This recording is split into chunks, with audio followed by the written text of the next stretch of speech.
नमस्कार, स्वागत है आपका। एनडीटीवी राजस्थान देख रहे हैं आप। एनडीटीवी स्पेशल की करेंगे शुरुआत। देश भर में शेखावटी का क्षेत्र अपने देवी देवताओं के विशाल मंदिरों, आस्था और विश्वास के केंद्र के नाम से जाना जाता है। इसकी शुरुआत शेखावटी के तोरण द्वार कहे जाने वाले रींगस से होती है। इसी तोरण द्वार से महज 4 किलोमीटर की दूरी पर कस्बे के प्रवेश से ठीक पहले स्थित है जन जन की आस्था के प्रतीक लोक देवता भैरव बाबा।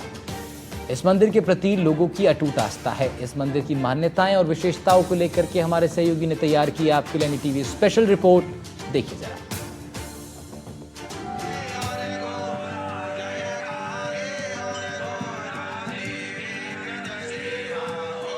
सीकर जिले के रींगस कस्बे में एक प्रसिद्ध भैरव मंदिर है, जिसे शमशान वाले भैरव के नाम से भी जाना जाता है। लगभग 700 साल पुराने इस मंदिर का इतिहास सब अपने अपने हिसाब से बताते हैं, लेकिन प्राचीन ग्रंथों की माने तो कहा जाता है कि एक बार ब्रह्मा जी के 5वें मुख से भगवान शिव की बुराई की गई थी और इस बुराई के परिणाम स्वरूप भगवान भोलेनाथ के 5वें रुद्र अवतार माने जाने वाले भैरव बाबा ने ब्रह्मा के उस 5वें मुख की हत्या कर दी थी। माना जाता है कि भैरव बाबा पर उस वक्त ब्रह्म हत्या का पाप लगा और उस पाप का प्रायश्चित करने के लिए भगवान विष्णु के द्वारा बताए गए उपाय के मुताबिक भैरव बाबा तीनों लोगों की यात्रा करने के लिए निकल पड़े। कहा जाता है कि उनकी यात्रा रींगस से ही शुरू हुई थी, जिसकी पुष्टि इस मंदिर के 14 पीढ़ियों से पूजा अर्चना कर रहे पुजारी परिवार भी करते हैं। देखो बाबा के क्या है, जात जड़ूले सब बाबा के इसलिए जब मनुष्य जन्मता तो उसका पहली जड़ूला होता है, फिर उसकी शादी होती है तब वो गंजोड़े की जात देने आते हैं और मरते हैं तो वो शमशान में आ जाते। ये बाबा की विशेष माने। मतलब जन्म मरण यही है। क्या कहानी है कि भैरव सिंह जी का भी जन्म यहाँ से माना जाता है, उसके पीछे क्या है? उनकी माता राम कुलीखात रियाज से आती थी और वो बाबा से मांगी थी, तो भैरव सिंह जी का नाम बाबा के नाम पे ही काटा हुआ है। वो यहाँ आने से भैरव सिंह जी पैदा हुए थे और फिर उनके भैरव जी के नाम पे ही यहाँ ही था। पुजारी परिवार के वरिष्ठ सदस्य मामराम गुर्जर ने कहा कि भैरव बाबा की छोटी सी मूर्ति लेकर हमारे दादा परदादा चरवाहे के रूप में पहले भैरव बाबा को जगह जगह यात्रा करवाते थे, क्योंकि उनको श्राप से मुक्ति दिलाने का यही रास्ता था। और जब भैरव बाबा श्राप से मुक्त हो गए तो गुर्जर परिवार ने उनकी इस मूर्ति को रींगस में वापस ले आकर रख दिया। लेकिन उसके बाद ये मूर्ति दोबारा यहाँ किसी भी सदस्य न तो हिली और न ही उठाई जा पाई। तब से आज तक रींगस में भैरव बाबा की विशेष पूजा अर्चना होती है। अंदर बहुत बड़ा प्राचीन मंदिर है। इसकी बाध्यता है, मतलब हर आदमी जो आता है मनोती मांगता हो पूर्ण होती है। वहाँ बच्चों को जो हाथ जरूला ये लोग ज़्यादा चढ़ाने के लिए आते हैं और ये कोई 5 साल से पुराना मंदिर है। हाँ, तो लोग वहाँ मनुष्य की मनोकामना के लिए मतलब हर एक मनोकामना पूरी होती है। बाबा के मंदिर में दोनों समय आधा घंटे विशेष आरती होती है और कहा जाता है कि कलयुग के इस दौर में भैरव बाबा से बड़ा दानी कोई नहीं है।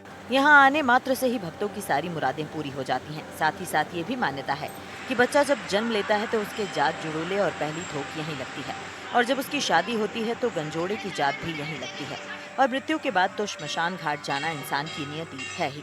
तो ये कहा जा सकता है कि कुल मिलाकर जन्म, मरण और परण बाबा के दर पर ही आकर पूरे होते हैं। ये तो चमत्कारी बाबा है, कष्ट निवारण है, तुरंत मनोकामना पूरी करता है। बाबा के दरबार पे आया वो कभी कोई यात्री खाली नहीं जाता। आपने प्रत्यक्ष उदाहरण देखा है ऐसा? प्रत्यक्ष उदाहरण भैरव सिंह जी आपके सामने, राव साहब आपके सामने, कमला जी आपके सामने।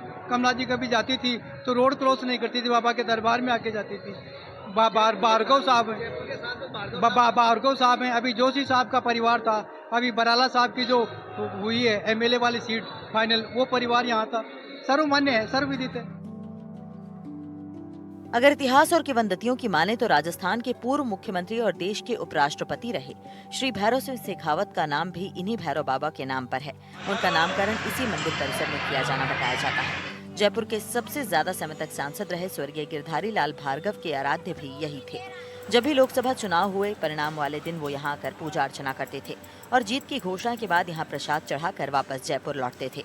भैरव बाबा के मंदिर में प्रसाद के रूप में गुलगुले, पूरी, पकौड़ी, लड्डू, पताशे और शराब चढ़ाई जाती है। हालांकि बरसों पहले यहाँ पशु बलि भी दी जाती थी, लेकिन एक संत के आह्वान पर यहाँ पशु बलि अब पूरी तरह से वर्जित है। हर साल भैरव बाबा के मेले का आयोजन भी किया जाता है और हर रविवार को भैरव बाबा की विशेष पूजा अर्चना होती है। और श्रद्धालु दूर दूर से बाबा के दर्शन करने आते हैं। ये बाबा है जो को हमारी पीढ़ियों से पीढ़ी चलता आ रहे हैं। तो हम मंडोर से तो उठे हुए हैं और इसको झोले में रखते थे पहले। बाबा को झोले में रखते थे, मतलब झोले में रखते थे, गायों को चराते थे तो झोले में रखते थे। जहाँ इनको चारा और पानी की व्यवस्था मिल जाती वहीं इनको बाबा को निकाल के मिट्टी का टीला पे विराजमान करके धूप करते थे और इनकी सेवा पूजा करते थे।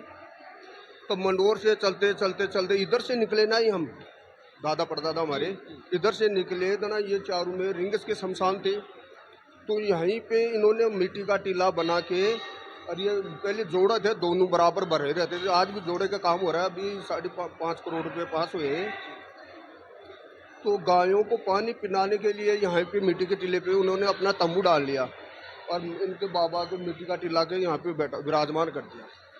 10 रोज बाद में वापसी उठाने लगे। हमेशा उठा लेते थे, उठा के झोले में डाल लेते। 10 दिन बाद में इसको झोले में जो उठाने लग गया तो ये मूर्ति छोटी सी वो हिली भी नहीं।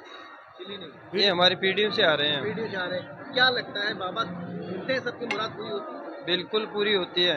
यहाँ जो आते हैं, जो भी आस लेके आते हैं, काम संपूर्ण होते हैं। काम संपूर्ण होते हैं। क्या नाम आपका? सुभाष नाम है। सर क्या लगता है भैरू बाबा के बारे में कितना मानते हैं आप? क्या भैरू बाबा को तो बचपन से मानते आ रहे हैं, मतलब जब से समझने लगे तब से मानते आ रहे हैं। कभी कोई चमत्कार जो अनुभव किया हो, महसूस किया हो आपने? महसूस तो आप सच्चे मन से आते हो तो बाबा जरूर अरदास पूरी करता है, हर मुराद पूरी करता है। बिल्कुल। क्या है बाबा के दरबार में मुरादें पूरी होती है? हाँ होती है। आपने कोई देखा है ऐसा कोई उदाहरण कोई आपके जीवन में? अपने खुद में ही प्रवृत्ति सही होता है तो कोई दिक्कत होती है। खुद में सही होता है आपको? आप कहाँ से आए? कहाँ से आए? पावड़ा से आए आप? क्या बाबा के हमेशा आते हैं दरबार में? क्या मानते मन्नतें यहाँ पूरी होती है? हाँ होती है। मन्नतें पूरी होती है। बेटा कहाँ से आए हो? पावटा साथ में आए हैं। ये आप हर एक किसी वक्त से सुन सकते हैं कि इस सच्चे दरबार में, इस भैरव काल में, काल भैरव मंदिर में या फिर शमशान के इस भैरव मंदिर में हर मुरादें पूरी होती है और कोई यहाँ से खाली नहीं जाता है। कहानियाँ हजार हैं, लोक गाथाएँ भी अलग अलग हैं, मान्यताएँ भी अलग अलग, लेकिन इतना सच है कि ये शमशान वाला भैरव अप्रत्यक्ष देवता है, कलयुग का अवतारी है। सहयोगी शरण के साथ NDTV रिंगस।